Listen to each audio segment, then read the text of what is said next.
ESPN 94.1 FM and AM 930 present The Drive. Elmore deep, left side three, it's good!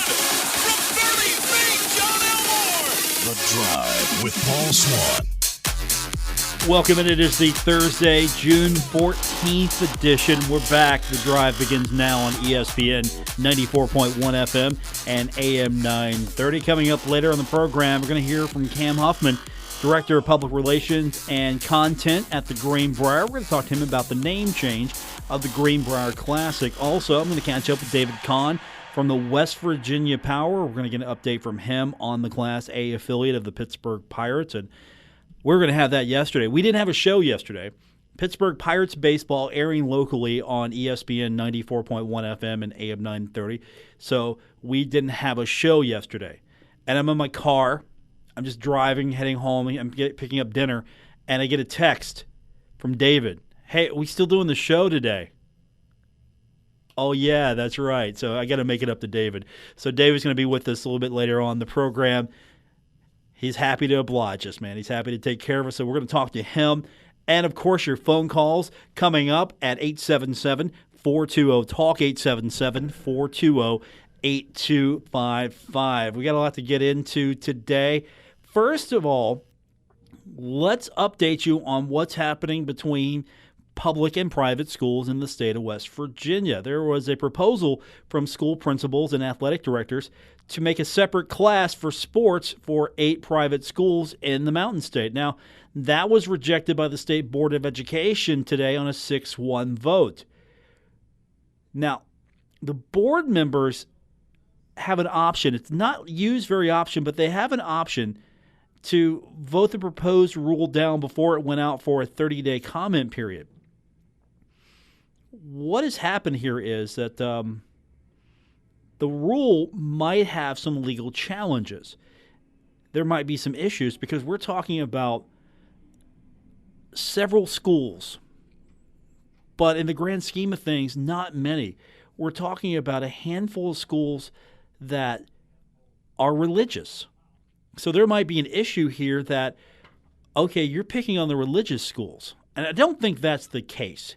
And one of the comments that was brought up in the media reports today that this isn't a public versus private, this is more of a urban versus rural. Now, yeah, the private schools are in a situation where they're in the more affluent parts of the state. And I get that completely. I know that they have the ability to go out and get kids.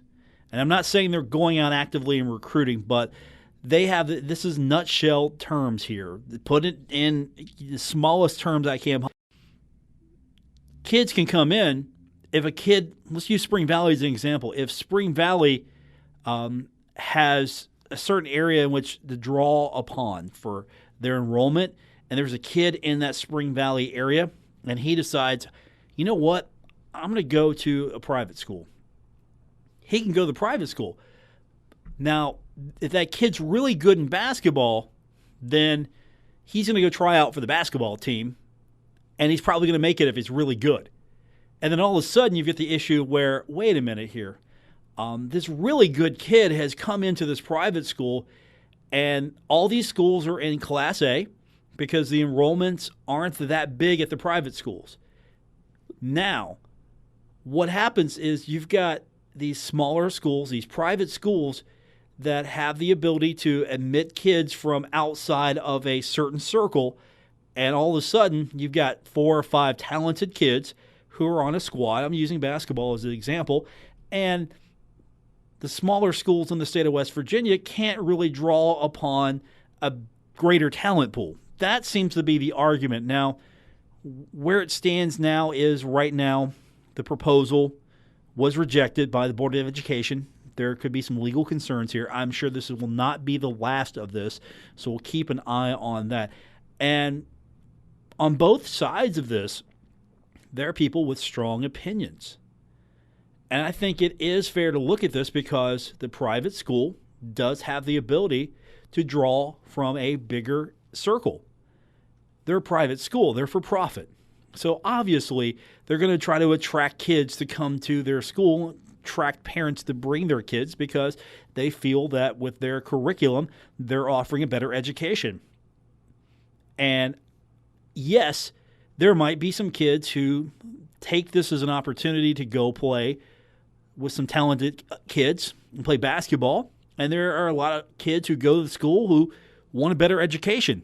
They feel that they're going to get a better shot at college, a better shot at everything if they have this curriculum to go through, and they happen to also be talented enough to play sports. So it's a really tough situation everyone's in right now. Hopefully they'll find something that makes everyone happy, but right now, 6-1 vote rejected by the board today, the State Board of Education. Now, some other news happening today. We'll get into what's going on with Western Kentucky later. I'm going to save that for later in the show. They're kind of crying a little bit over athletic budgets right now. But I've been keeping an eye on the Fox, Comcast, Disney deal that's trying to happen. Disney puts out a bid. Comcast comes back and says, hey, no, we're going to throw some cash in. Right now, $65 billion in cash and stock. Comcast official first bid for Fox. It's a 19% premium pre-tax over Disney's offer. I think Comcast is really serious. They want to make this happen. I was wondering what this might mean for sports content. Well, it seems that Comcast and Disney, they're both still in this right now. Comcast and Disney have offered to unload the 22 regional sports networks that are part of that deal. If the federal regulators kind of push for a move here, because Comcast and Disney have strong sports interest,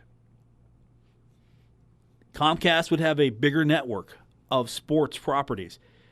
ESPN would, of course, be the flag of this bigger, broader content distribution offering if Disney got their hands on all of this. So it's interesting that Disney and Comcast are saying, okay, you know what? If regulators say, hey, there's an issue here, we'll sell that part.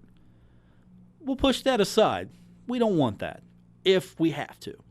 So interesting to see where that goes. And where would the regional sports networks go? Would there be a bidder come out to take them all in? How would that work? I'm curious. I like the fact that, and maybe I'm on the wrong side of this issue, but I like the fact that maybe Disney or Comcast has these properties only because it offers a little stability, but at the same time, I'm 50-50 on this. I'm going to give you a real number here. I'm 50-50. On the one hand, I like this because it strengthens somebody's sports property. And I think it's just difficult right now to be in this medium, in this profession, media-wise. And anything that can strengthen somebody, I think is good. But on the other hand, I've been through consolidation. I've been through downsizing, and there would be a lot of consolidation and downsizing if this happens. And maybe, just maybe, it's nice to have somebody out there who's a competitor. It's nice to have competition. Don't fear competition. Never fear competition, because it just makes you better. That's it, because you can control what you control, nothing else. And if you are worried or fearful over competition, then maybe you shouldn't be competing for anything. But the whole idea here is maybe these 22 regional sports networks go somewhere else and strengthen somebody else, and then maybe we have some more competition in the market. So I can go either way right now on this, but we'll see what the full deal is. When we come back from break, we're going to talk about the Greenbrier Classic. It's getting a name change later on. David Kahn joins us from the West Virginia Power, all on the drive here on ESPN 94.1 FM and AM 930. Now, back to the drive with Paul Swann on ESPN 94.1 FM and AM 930. Want to remind you can listen to the program anytime on demand. All you have to do is subscribe to The Drive with Apple Podcasts, Stitcher Radio, also on TuneIn, wherever you get your podcasts. If you also are on Apple Podcasts, don't forget, leave us a 5-star review, or just leave us a positive review. I'll take whatever you give us. Let's talk a little golf now. We've got on the program the Director of Public Relations and Content at the Greenbrier, Cam Huffman, and I'm sure it's been a really busy time for you, Cam. You got tennis announcements coming out, but specifically today we wanted to talk to you about the name change of the Greenbrier Classic, and I've got to get into the habit of this now. It's a military tribute at the Greenbrier, and it seems like a lot of people are excited about this, Cam. Yeah, for sure, yeah. I'm trying to get in the habit of that as well. It's taken a little while. I've said Greenbrier Classic for so long, it's hard to get used to. But yeah, we're excited about the name change and excited to find another way to honor the servicemen and women across the country that mean so much to us. What was the genesis of this? Why not just do something to honor them? Why was the decision made to make this a full part of what the golf outing is all about?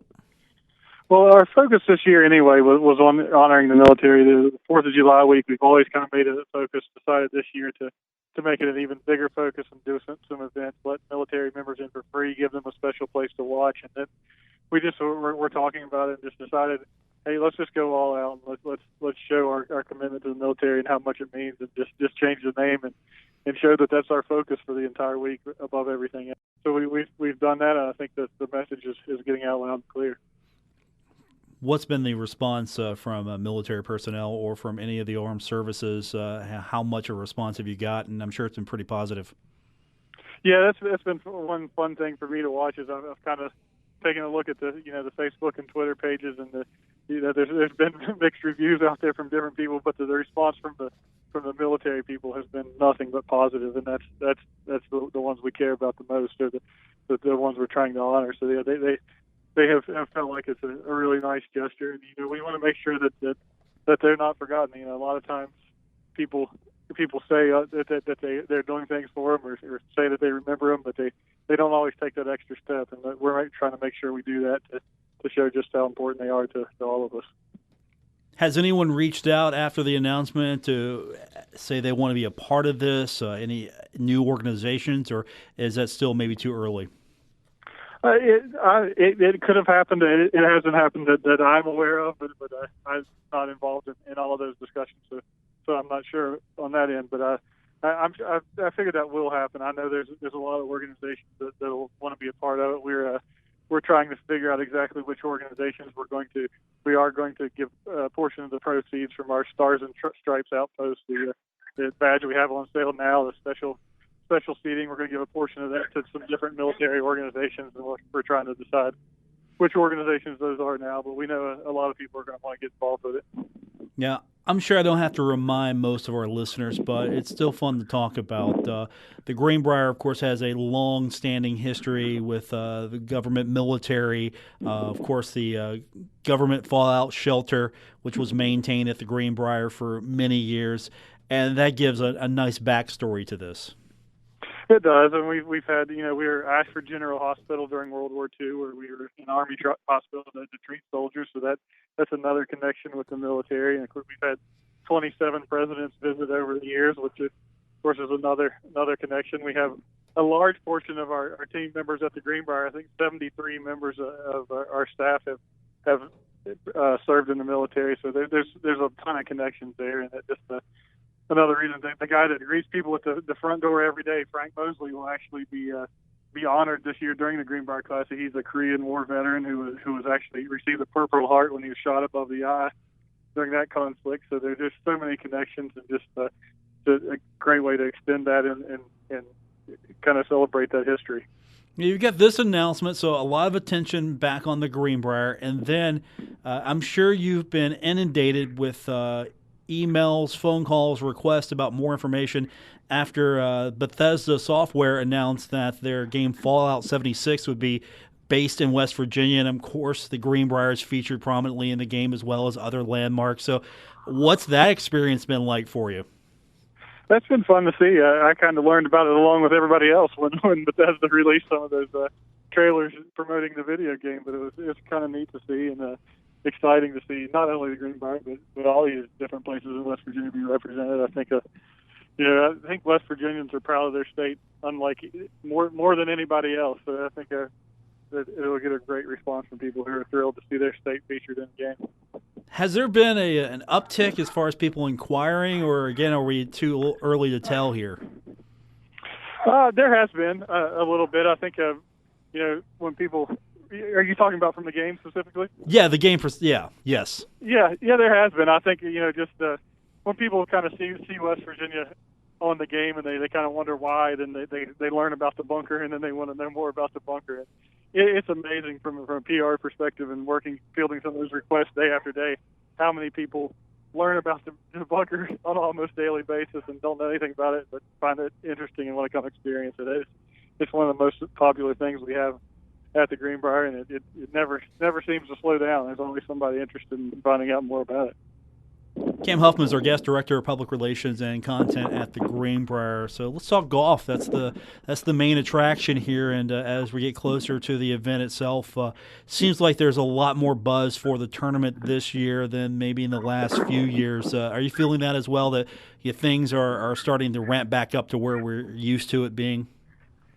Yeah, for sure. I think last year was just kind of everybody was excited to see it back and but didn't kind of know what to expect. But I think now with a year of having it back under our belts, a year for the course to mature and grow, and everything is almost back to business as usual. So I think a lot of people are excited about it. We have player commitments coming in daily that we're hoping to continue to pick up as the tournament nears. So we're excited about what's ahead.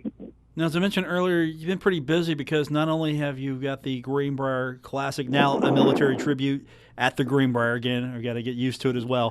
You're going to be pretty busy with tennis continuing to happen at the Greenbrier. If you could talk a little bit about that, since you sent some announcements out today, and of course that's building upon everything else that's happening. Yeah, we have the Greenbrier Champions Tennis Classic. It's September 15th and 16th, and we're really excited about that this year. We've had this before. I think this is the 8th year, I believe, of the Champions Tennis Classic, but we have been having two events in the summer. We've had one June event, one September event, and we're not getting quite the interest that we had hoped to get in the June event, so we decided what we're going to do is combine them both and make just one giant weekend of tennis, and that's what we've done. So we'll have 4 different matches, 6 different players, 2 days worth of tennis, and really excited that it's going to be featuring the Williams sisters. We'll have both of them there. We've had Venus the last couple of years with us, but now we're going to get Serena as well, and thrilled about that. And then we're going to have a men's match and a Legends match as well. So we'll have men's singles, women's singles, mixed doubles, and a Legends match.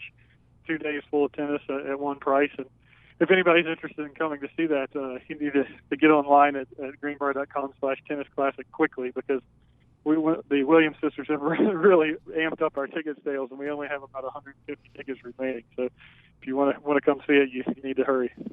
I was going to ask you, that was my next question. This thing just sells itself now with the Williams sisters. It has.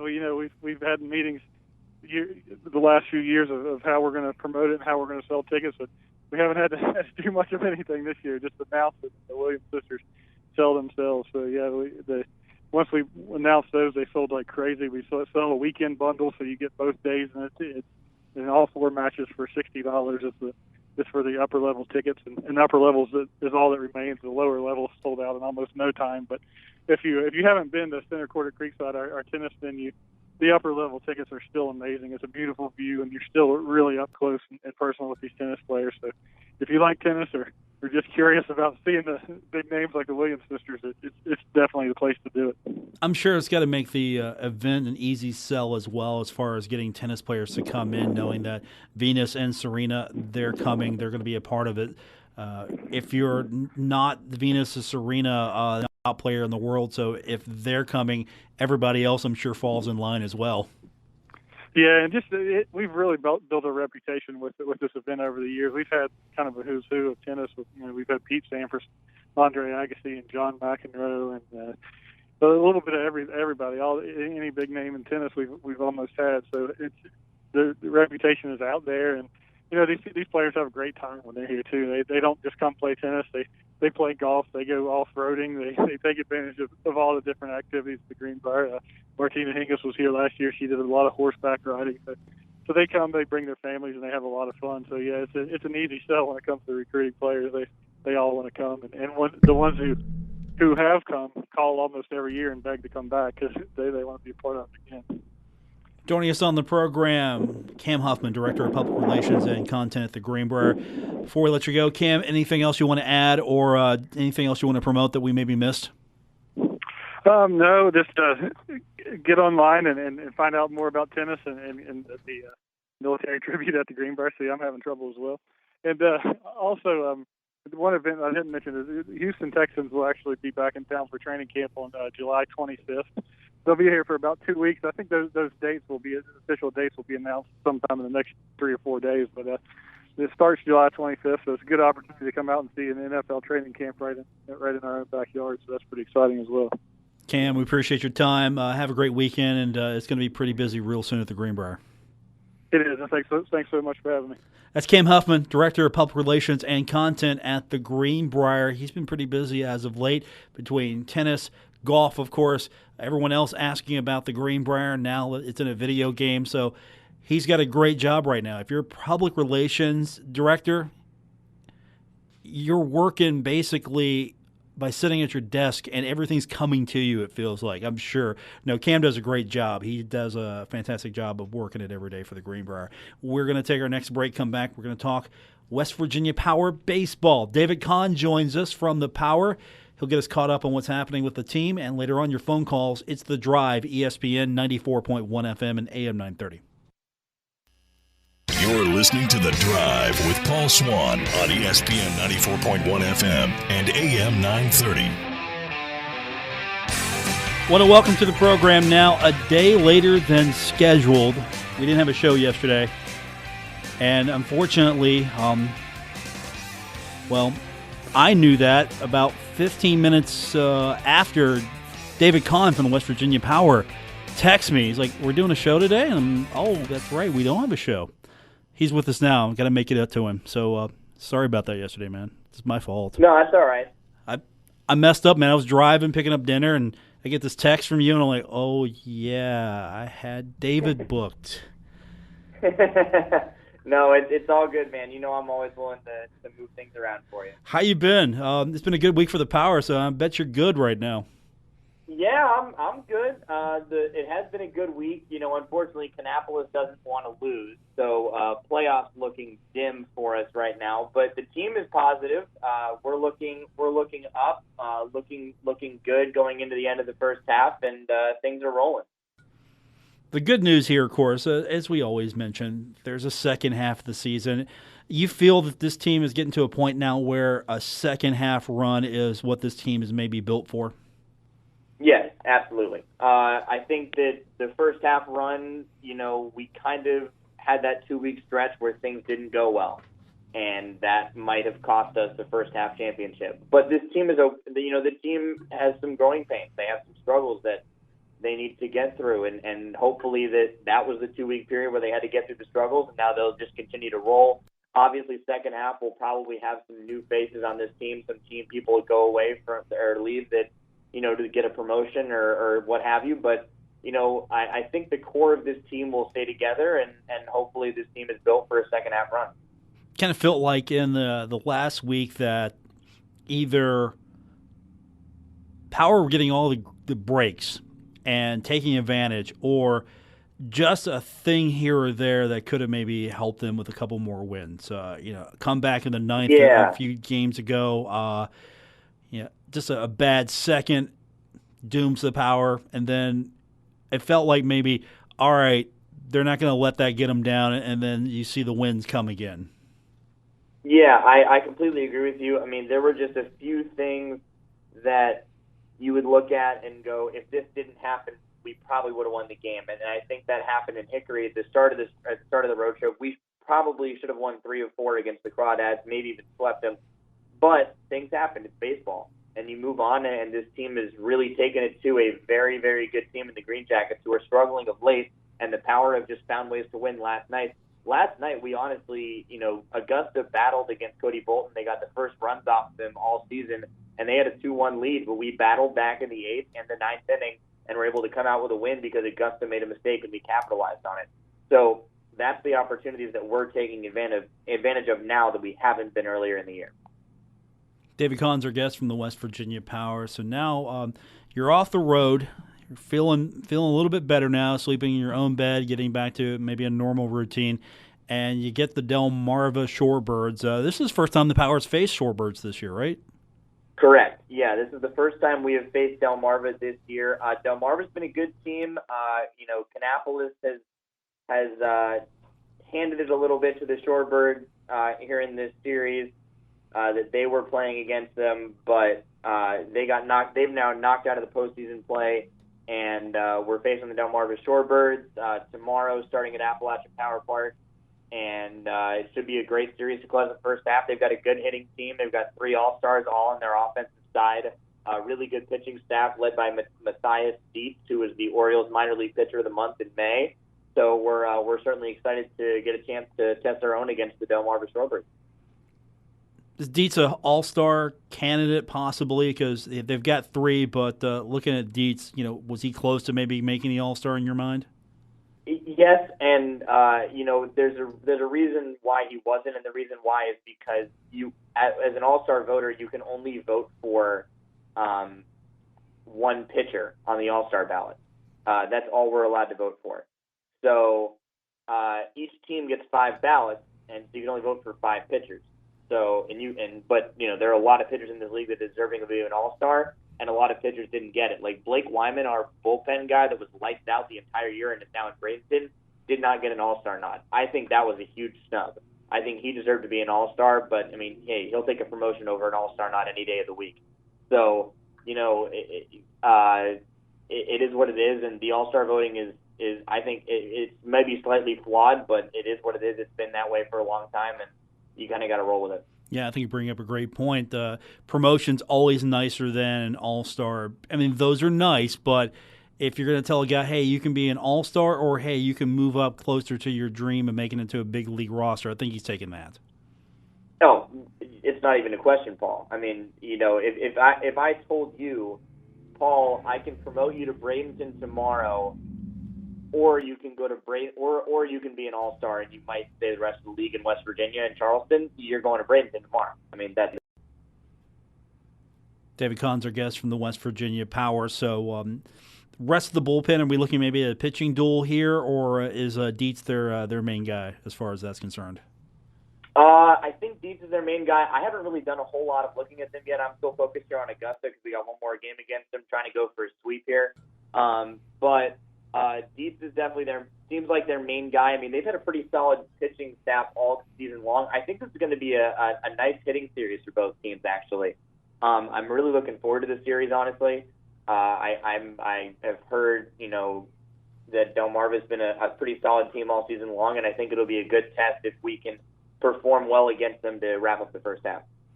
Friday, Saturday, and Sunday, of course, at the ballpark. And the good news for you is there's a lot going on, not just the baseball, which should be the real reason why everyone comes out, but there's a lot of things happening. And, of course, West Virginia Day celebration at the ballpark. I can't think of a better place to be if you're in Charleston or at least close to the ballpark than being there for that celebration. Oh, I totally agree. We've got post-game fireworks as well on Friday. We're excited to have those. Huntington Bank putting those on for us to kick off the homestand. Bluetooth speaker giveaway on Saturday as part of that West Virginia Day celebration, thanks to our friends at Appalachian Power. And on Sunday, Father's Day, of course. What's better than celebrating Father's Day at the ballpark?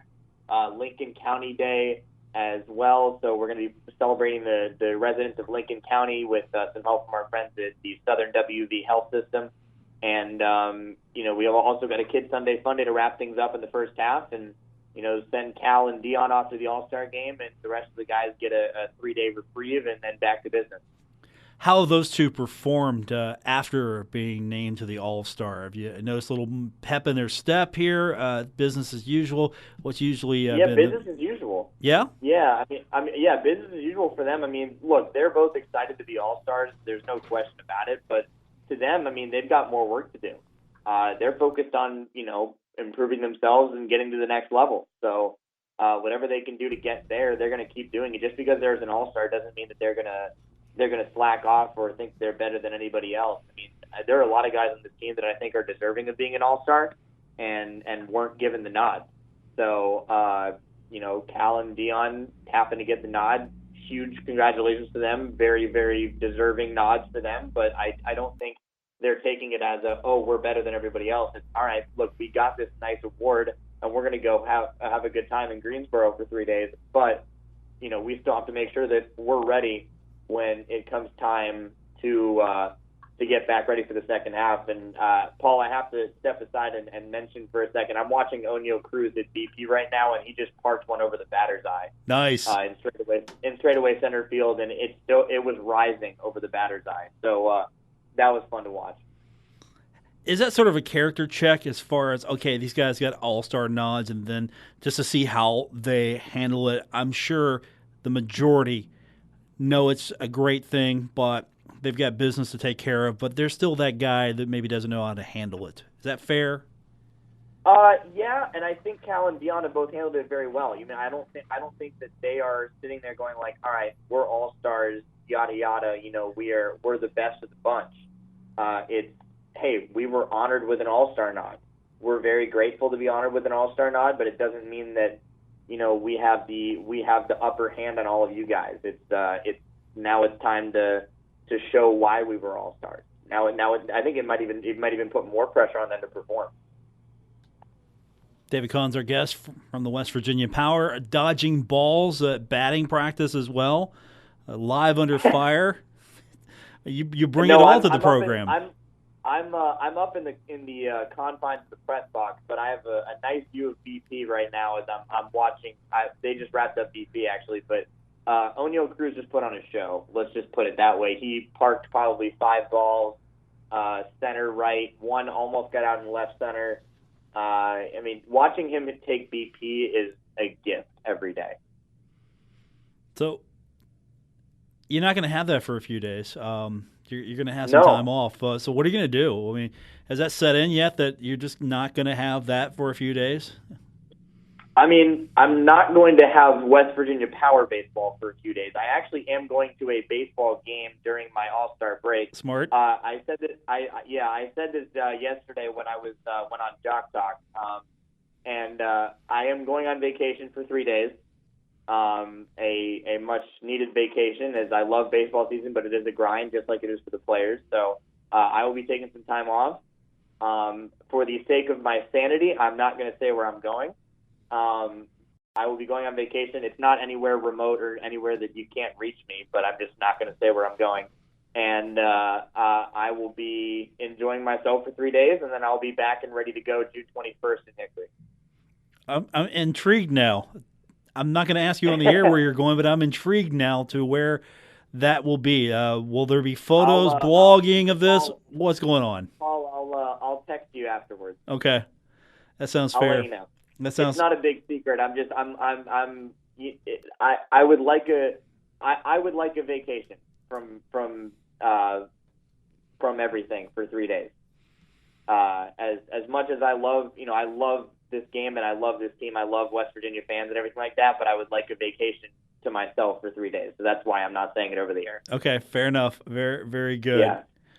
Nothing against anybody or anything like that. I am not disclosing it for my own personal reasons.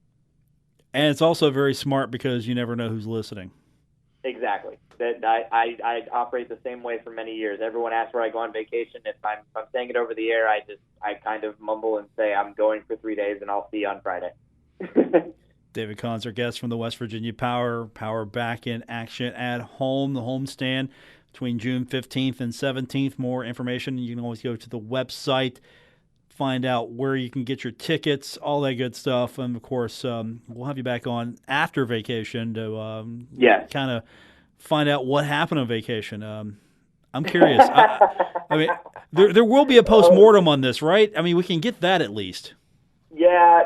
After I come back, I'll tell everyone where I went, what I did. It'll be a great show. I think I know where you're going. I think you're going to actually secretly be meeting with the developers of Fallout 76, and Appalachian Power Park is going to be in the game, right? Wow. Yeah, that's exactly what I'm doing. Come on, everyone else has got something in the game. You're the first person to guess that, but that's exactly what I'm doing. You're right. it makes sense, right? I mean, it does. Yeah, it's sure. It makes total. I mean, yeah, look, it does make sense. I mean, I've always wanted to help design a video game, so I had the opportunity, and I'm going to be doing that. So yeah, I'm impressed. You know me very well, Paul. You know, this conversation with a few minutes ago, we had Cam Huffman on the program from the Greenbrier talk about the name change. And it was a little bit more of a serious tone when we talked to him about the Greenbrier and he in the game, and he was excited about it too. So it's a thing. It really is. Yeah, no, it definitely is, and I look forward to it coming out whatever it is. David Kahn, our guest, West Virginia Power. Thanks, man. I always appreciate it. It's always fun time with you, and I look forward to that every week. So we'll talk to you next week or a week or so after the vacation to find out really what happened. Yeah, we'll talk at the end of next week. I'll set something up with you after I get back. Good deal. He's David Kahn. Thanks, buddy. Appreciate it. See you. David Kahn, West Virginia Power. We're going to take our next break, come back, make time for your phone calls at 877-420-TALK, 877-420-8255. We'll get more on the way here. It's The Drive, ESPN 94.1 FM and AM 930.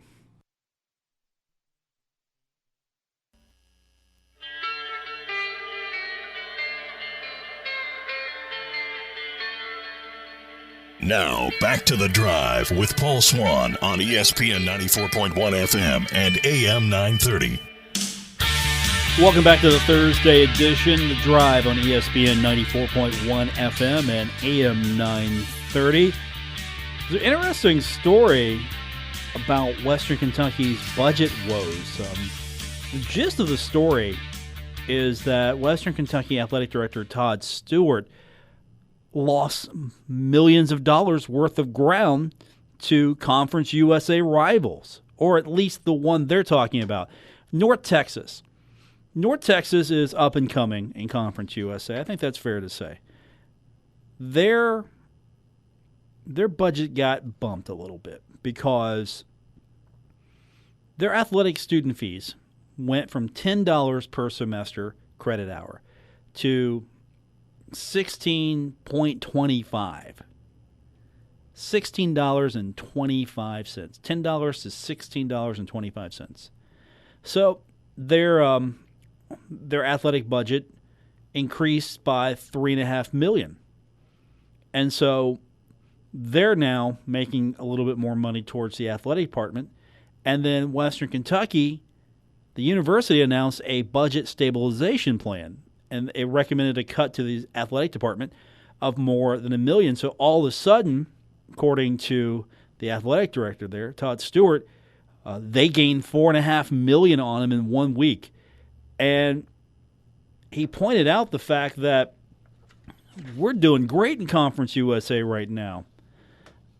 They pointed out that they have right now a commanding lead over Conference USA peers and championships, and that's fair. Western Kentucky came in, and they were able to compete and win right away. They've won 24 regular season or tournament league championships across all its sports over the last 4 seasons. Middle Tennessee is second at 12, Rice at 11, North Texas has 9. I think North Texas is going to catch up a little bit. I think Western Kentucky is going to go down a little bit. Some of that's, I'm sure, tied to football and basketball as well. They've been very successful over the years. That's a good program. It was a very successful program coming into Conference USA. I mean, Marshall, just look at Marshall's numbers. And again, this is from since 2014-15, Marshall can only say 4 Conference USA championships. Now, is that budgetary or is that coaching? What is that? And Stewart, in this article, points out the fact that they didn't have that good of a year in track. And they had to cut track's budget a couple of years ago, and it's starting to catch up to them. And he said, we did not have the type of team success this year that we've historically had. That's 100% related to the fact the budget was cut. He also added, my concern is if this continues, it won't just be a track issue. It'll be across the board. When you start losing, especially for budget reasons, it's that much harder to climb out of the hole. I truly hope it is the end of it.